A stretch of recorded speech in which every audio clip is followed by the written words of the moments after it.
Be me, just a regular guy. My life before all this was simple, and I liked it that way. My apartment was my sanctuary. It wasn't huge, but it was mine. I had my setup in one room. My living room was for relaxing, kitchen was for cooking. Everything had its place. The routine was solid. Wake up, coffee, work, break for food, more work, video games or a movie, sleep. It was a peaceful existence, a quiet kingdom of one. Then, one afternoon, maybe a month or two ago, the phone rings. It's my Aunt Pearl. She's one of those people you just can't say no to. She helped my mom out when times were tough, always sends a birthday card with $20 in it, a genuinely good person. So when she sounds stressed on the phone, I'm already mentally preparing to help. She tells me about my cousin Vada. Apparently Vada's living situation fell apart suddenly. Roommate issues, something about the lease. The details were fuzzy. The bottom line was she needed a place to stay, and fast. Aunt Pearl asks if she could stay with me for a little while. Says she'll pay her share of the rent and bills, just needs a roof over her head until she gets back on her feet. I remember Vada vaguely from family gatherings years ago. She was always very passionate, arguing with uncles about politics at the dinner table. My first instinct was to say no. My peace and quiet were non-negotiable. But then Aunt Pearl hits me with the, "You'd be doing me such a huge favor. I'm so worried about her." Couldn't do it. Couldn't say no to her. I sighed and told her fine, Vada could take the spare room. Aunt Pearl was overjoyed, thanked me a dozen times. I hung up the phone and looked around my quiet, orderly apartment. I had a bad feeling, a very bad feeling. She arrived a few days later. I heard the buzz from the intercom and went to let her in. She was standing on the sidewalk with two massive suitcases, a backpack that looked ready to burst, and a cardboard box full of books. I didn't get a good look at the titles, but they all had those minimalist, academic-looking covers. I held the door open for her. She struggled to get the first suitcase over the threshold. I didn't offer to help. Not out of malice, just didn't seem like my problem to solve. My job was opening the door. She eventually wrestled all her stuff inside, huffing a bit. She looked at me, probably expecting some kind of welcome speech. I just pointed down the hallway. "Spare rooms at the end on the left. Wi-Fi password is on the fridge." Then I went back to my room and closed the door. I could hear her dragging her things down the hall, a few thumps and bangs. Then silence. The invasion had begun. The next morning was the first real sign of what was to come.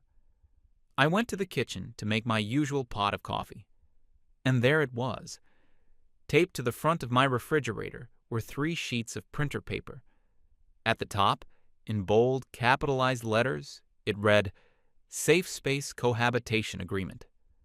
I stood there for a full minute, just reading it. It was a masterpiece of micromanagement. It had sections: preamble, guiding principles, rules of engagement, conflict resolution protocol. Some of the highlights included a detailed chore wheel, broken down not just by task, but by day and time of day. A rule about giving 48 hours written notice before having any guests over. A section on acoustic responsibility, which basically meant no loud noises after 9 p.m. A list of approved communal pantry items versus personal property, with a mandate for clear labeling. And my personal favorite, a clause about mandatory weekly emotional labor check-ins to foster a transparent and non-toxic living environment. I just stared at it. It was more detailed than any rental agreement I'd ever signed. I peeled one corner of it back to get to the Wi-Fi password I'd scribbled on a Post-it note underneath. Then I made my coffee and went back to my room. Later that day, she requested a house meeting. She was sitting at the kitchen table with a copy of the agreement and a pen, like she was about to ratify a treaty. I sat down across from her with my bowl of cereal. She launched into a speech. She explained that it was crucial for us to establish clear boundaries and expectations from the very beginning. She talked about mutual respect, emotional safety, and the importance of deconstructing traditional household dynamics. I just nodded along, eating my cereal. She went through the agreement point by point, explaining the reasoning behind each rule. The guest rule was to prevent anyone from feeling unannounced upon in their own home. The chore wheel was to ensure an equitable distribution of domestic labor. The check-ins were to prevent unspoken resentments from festering. It was a long speech. I think I finished my entire bowl of cereal before she got to the end. When she was finally done, she looked at me expectantly, waiting for a debate, for pushback. "So," she said, "do you have any questions or amendments you'd like to propose?" I put my spoon down. "Nope, looks fine." I took my empty bowl to the sink, rinsed it out, and put it in the dishwasher. "Okay, cool," I said. "Well, I've got to get back to it." I walked out of the kitchen. The look on her face was a strange mix of triumph and confusion. She had won, but there hadn't been a fight. She clearly thought I had agreed to abide by her new world order. In reality, I had just agreed to stop listening to her talk. The first test of the system came a few days later, involving the refrigerator. She had gone out and bought a label maker. She spent an entire afternoon organizing the fridge. There were little white labels everywhere. Vada's shelf, vegan. Vada's produce drawer. Communal condiments, needs discussion. It was intense. I didn't care. I bought my own food. A frozen pizza, a six-pack of beer, some sandwich stuff. I put it all on the one unlabeled shelf at the bottom. I never touched her food. I never even looked at it. About a week into this new system, I came home from a grocery run. As I was putting my things away, I noticed her side of the fridge was looking pretty bare. Later that night, around 10 p.m., I heard her in the kitchen. I went out to get a glass of water. She was just standing there, staring into the open refrigerator. Her shelves were completely empty, save for a half-empty jar of almond butter. My shelf had a leftover slice of pizza in a box and some cold cuts. She looked hungry and angry. She looked at my pizza, then at me. I just filled my glass of water and drank it. "Night," I said, and went back to my room. Her rules had created a force field around my food. She was so committed to the idea of personal property that she couldn't bring herself to just ask if she could have a slice of pizza. Instead, she chose to be hungry and resentful. I heard a food delivery guy show up about 30 minutes later. The chore wheel was the next battleground she lost without me ever firing a shot. According to her color-coded chart, Tuesday was my day to vacuum the living room. Tuesday came and went. I did not vacuum. It wasn't a conscious protest. I just completely forgot. And even if I had remembered, I probably wouldn't have done it. The floor looked fine to me. By Thursday, I could feel the tension radiating from her every time she walked through the living room. She kept making these loud, exaggerated sighs. Finally, on Friday morning, she confronted me. I was making toast, and she came and stood in the kitchen doorway. "It was your turn to vacuum on Tuesday," she said. Her voice was tight. I took a bite of my toast. "Oh, right," I said, my mouth full. "My bad. I'll get to it." I did not, in fact, get to it. I had work to do. By the time I finished, I wanted to relax, not do chores. On Saturday morning, I woke up to the loud roar of the vacuum cleaner. I walked out of my room, and there she was, furiously pushing the machine back and forth across the living room carpet. She was slamming it into the furniture. She saw me and gave me a look that could have melted steel. I just gave her a little wave. "Morning. Smells clean in here." I went and made my coffee. Her own standards of cleanliness were so much higher than mine that she couldn't stand to live in what she considered filth. So she was forced to do my share of the work, fuming the entire time, while I remained completely unbothered. She was generating all the emotional energy for the conflict, and I was just a black hole, absorbing none of it. The problematic media rule was another interesting experiment. I like old action movies, the ones from the 80s and 90s. They're dumb, they're loud, and they're fun. One evening, I was watching one in my room on my laptop with headphones on. It must have been louder than I thought, because there was a knock on my door. It was Vada. "Can I talk to you for a second?" I took my headphones off. "Sure, what's up?" "I can hear your movie through the door," she said, "and frankly, the content is really problematic." I waited for her to continue. "It's just a constant stream of male aggression and the objectification of women. It creates a hostile atmosphere.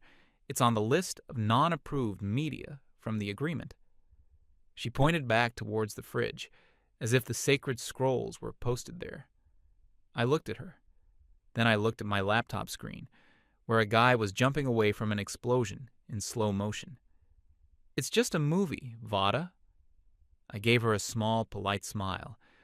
"I'll try to keep it down." And I gently closed the door. I heard her stand there for a moment, and then her footsteps retreated. She had come expecting a debate. She wanted me to defend my choice in entertainment so she could dismantle my arguments. She wanted a teachable moment. Instead, she got nothing. Just a closed door. It was becoming clear that her entire strategy for dealing with the world was based on engagement. She needed people to argue with her, to get angry, to participate in her dramas. I was offering her none of that. I was a void. The guest situation was probably the point where she started to really lose her grip. My buddy Jimmy called me one afternoon. He was in the neighborhood and wanted to stop by to play some video games. I told him to come on over. He showed up about 20 minutes later. We set ourselves up on the couch in the living room, turned on the console, and started playing. We were probably being a little loud, yelling at the screen, celebrating a good play. About an hour into our session, Vada's bedroom door creaked open. She emerged, wearing a bathrobe and a thunderous expression. She stood in the entryway to the living room, hands on her hips. Jimmy and I were in the middle of a tense match. I noticed her out of the corner of my eye, but didn't acknowledge her at first. She cleared her throat loudly. I paused the game.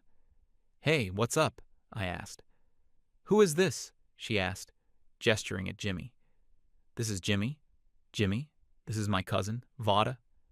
Jimmy, a good-natured guy, gave a little wave. "Hey." Vada did not wave back. "According to Section 4, Subsection B of the Cohabitation Agreement," she began, her voice shaking with righteous anger, "we are supposed to give 48 hours' notice before inviting guests into the shared living space." I looked at her. I looked at Jimmy. I looked back at her.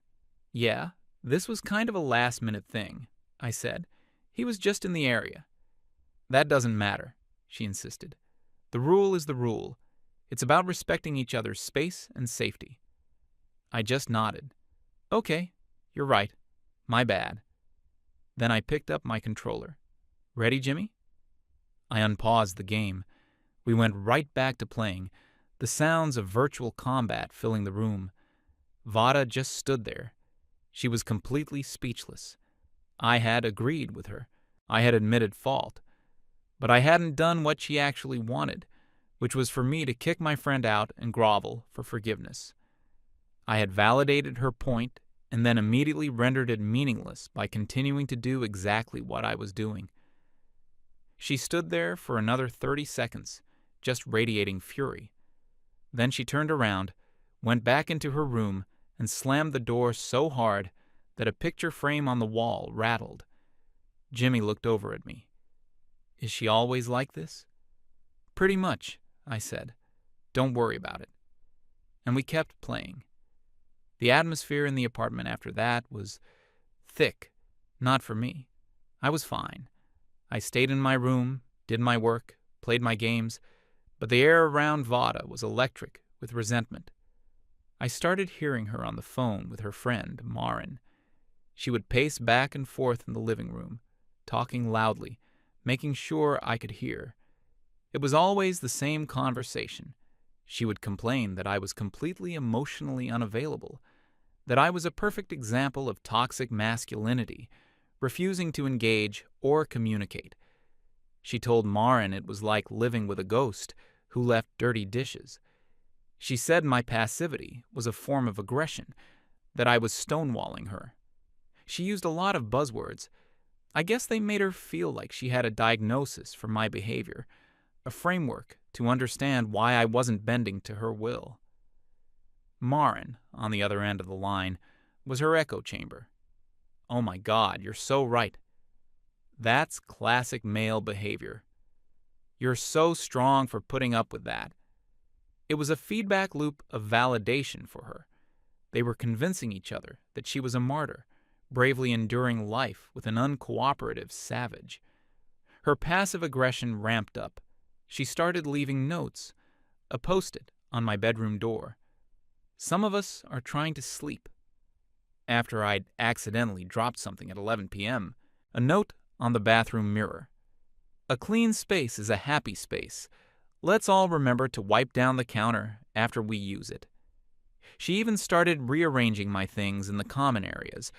If I left a magazine on the coffee table, I'd find it later in a neat stack on a side table, placed at a perfect right angle. It was all designed to get a reaction, to make me snap, to finally have the confrontation she craved.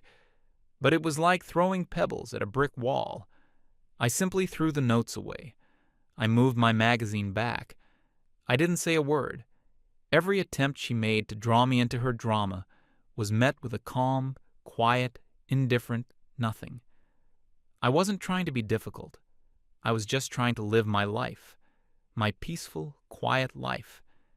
And I was slowly realizing that the only way to protect that peace was to not engage on her terms. Ever. She wanted to fight. She wanted to argue, debate, lecture, and regulate. All I wanted was to be left alone, and it was driving her absolutely insane. I could feel it building. A storm was coming. She was running out of indirect methods. A direct, final confrontation was inevitable. I didn't know when it would happen, but I knew it would be soon. She was like a battery, building up a charge of frustration and anger, and sooner or later she was going to have to discharge it. The breaking point came on a Wednesday, I think. It had been a quiet week, which was unusual, eerily quiet. Vada had been spending most of her time in her room. When she did come out, she wouldn't look at me. She moved around the apartment like a shadow, her silence more aggressive than any of her previous notes or lectures. I knew this was the calm before the storm. She was planning something, a final offensive. I was in the kitchen, making myself a sandwich for lunch. It was the middle of the day. She came out of her room. She wasn't in her usual loungewear. She was dressed in what I can only describe as confrontation clothes, jeans, a plain black t-shirt, her hair pulled back tightly. She looked like she was preparing for a job interview or an interrogation. She didn't go to the fridge or the cupboard. She walked right up to the kitchen island and stood on the other side, directly opposite me. She placed her hands flat on the counter. "We need to talk," she said. Her voice was low and steady. All the frantic energy was gone. This was her serious voice. I finished spreading mustard on my bread. "Okay," I said, not looking up. "What's on your mind?" "This isn't working, Gary." I put a slice of turkey on the bread. "What isn't working?" "This. Our living situation. Your behavior." She took a deep breath, like she was centering herself. "I have tried to be reasonable," she started. "I have tried to establish a framework for mutual respect and cooperation. I laid out a perfectly logical, equitable system for us to coexist peacefully, and you have systematically dismantled it through your deliberate inaction." I added a slice of cheese. "You refuse to communicate. You ignore every rule. You treat this home like your own personal hotel, with no regard for the other person living in it. You are passive-aggressive, you are avoidant, and you are creating a deeply toxic environment." I put the other slice of bread on top of the sandwich and pressed down lightly. I finally looked up at her. For the first time, I wasn't just observing her. I was actually listening to the words she was using. Toxic, passive-aggressive, all these terms she was using to label me. It was like she had a flowchart for human interaction, and if you didn't follow the arrows, you were diagnosed as problematic. There was no room in her worldview for someone who just didn't care about the things she cared about. It had to be a pathology. It had to be a malicious strategy. The idea that I just genuinely did not want to participate in her social experiment was inconceivable to her. I picked up the sandwich. "Look, Vada," I said, my voice calm. "I think you're looking at this the wrong way." This seemed to catch her off guard. I was finally engaging. "I'm not trying to be difficult," I continued. "I'm not being passive-aggressive. I'm just living here. You came into my space, and I've let you do your thing. I don't touch your stuff. I stay out of your way. I pay my half of the rent. That's the deal." "The deal involves mutual respect," she shot back, her voice rising. "Right. And I respect you. I respect your right to live here and do whatever you want. Label the fridge, make a chore chart, write a constitution. Go for it. Have fun. But those are your things. They're not our things." I took a bite of my sandwich. It was a good sandwich. You can't just unilaterally decide how another person is going to live their life and then get angry when they don't comply, I said after swallowing. "You wrote those rules for you, not for me. I never agreed to them. I just agreed to let you post them on the fridge." A flicker of something crossed her face. It was panic. The foundation of her argument was cracking. But you said it was fine," she stammered. "In the meeting, you agreed." I said, "Looks fine." Which it did. It's a fine-looking document, lots of bullet points. But that's not a contract. I didn't sign anything. I was just trying to end a conversation I didn't want to have. The silence that followed was heavy. I had just pulled the entire rug out from under her. All the weeks of her building a case against me, of her seeing herself as the righteous enforcer of our sacred agreement. It all vanished. There was no agreement. There never had been. There was just her, and her list of rules. Her face went pale. "So, you've just been... what? Messing with me this whole time?" she asked, her voice small. "No," I said, shaking my head. "I haven't been doing anything. That's the whole point. I've just been living my life. You're the one who's been trying to turn this apartment into a social project. I'm just your roommate." I took another bite of my sandwich. "And to be honest," I added, "you seem really stressed out about it. Maybe you should just stop. Stop trying to control everything. Just live here too. It's a lot less work." She just stared at me. The anger was gone. The righteousness was gone. All that was left was a profound, raw confusion. Her entire operating system had just crashed. She looked like a robot that had been given a paradoxical command. Her programming couldn't compute a world where her rules had no power.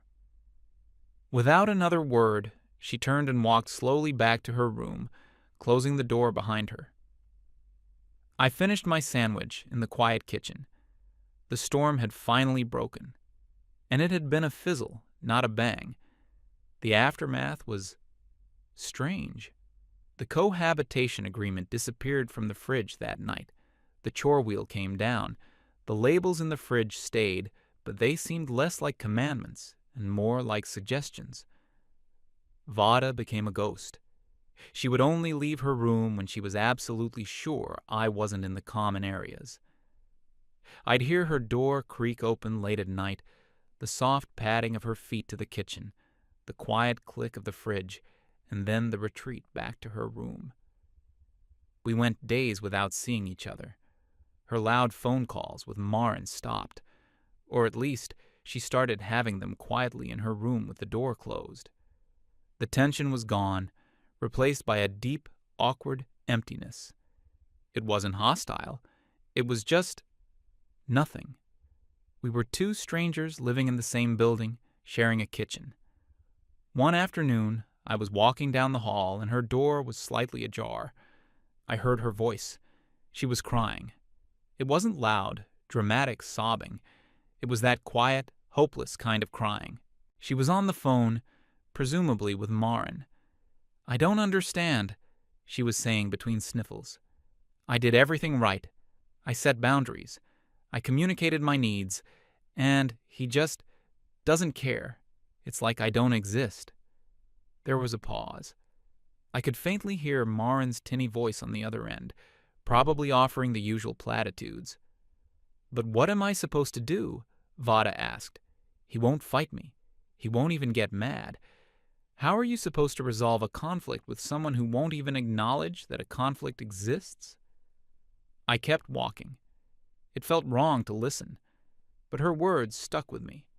She was genuinely suffering. Her entire sense of control over her environment had been taken away, not by force, but by sheer indifference. She was in a prison of her own making. She had built the walls, written the rules, and appointed herself the warden. The only problem was, the other inmate didn't recognize her authority and could simply walk through the walls whenever he felt like it. Her power was an illusion, and the moment it was exposed, her whole world fell apart. I didn't feel triumphant. I didn't feel like I'd won. I mostly just felt tired, and a little bit sad for her. It must be exhausting to live like that, trying to constantly manage and control every interaction, seeing every person as a potential variable to be regulated. About a week after the big non-confrontation, I got a call from Aunt Pearl. Her tone was very different this time, worried. "Gary, honey, is everything all right over there? Vada called me. She was very upset." I sighed. "Everything's fine, Aunt Pearl. We're just two very different people." "She said you've been ignoring her, making her feel isolated," she said. "She told me she feels like she's living in a hostile environment." I almost laughed at the buzzword. Vada had clearly escalated the issue up the chain of command. "Aunt Pearl, I promise you, I haven't done anything to her. I've just been living my life. She's the one who's been trying to change everything." I gave her the short version of the story, the agreement, the rules, the notes. I didn't editorialize. I just laid out the facts. There was a long silence on the other end of the line. "Oh," Aunt Pearl said finally. Her voice was smaller. "Oh dear, she can be a bit intense, can't she?" Bingo.